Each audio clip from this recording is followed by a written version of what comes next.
The latest job data out on the 15th of April didn't show the sharp drop in UK employment data that markets were perhaps fearing. The big issue ahead of this employment data was that the increase in employer tax increases were going to show up in the UK labour data, and would there be a sharp drop?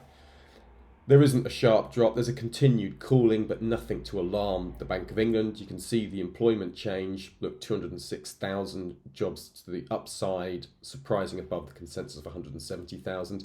Yes, payrolls did see a marked slowdown, but given the fact that the unemployment rate stays here at 4.4%, you can see, just let's have a look here, 4.4%. It's not showing a sharp uptick. Yes, we're seeing a gradual cooling in the labour market, but nothing that's going to alarm the Bank of England. And the pound has just pulled back from those recent highs. A lot of that was prompted by, of course, dollar weakness, but markets are expecting around one interest rate cut from the Bank of England this year. You can see the expectations they're going to cut in May, and then by the end of this year, there's short-term interest rate markets do see it down to 3.71%.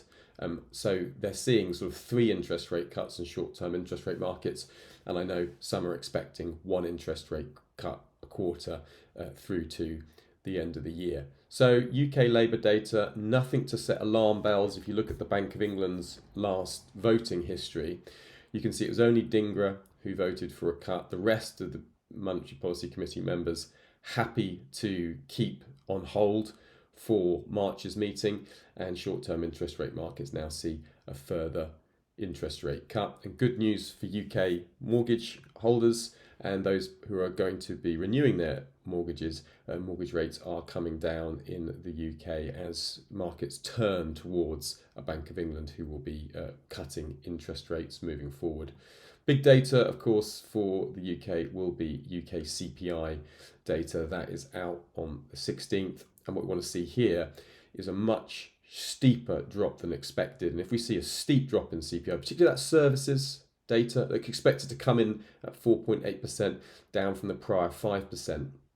If we see that surprise to the downside, 4.6% or lower, then it wouldn't be unreasonable to expect a sharp fall in UK services. So definitely one to watch for the CPI print on the 16th of April, 7 a.m. UK time. Don't miss it.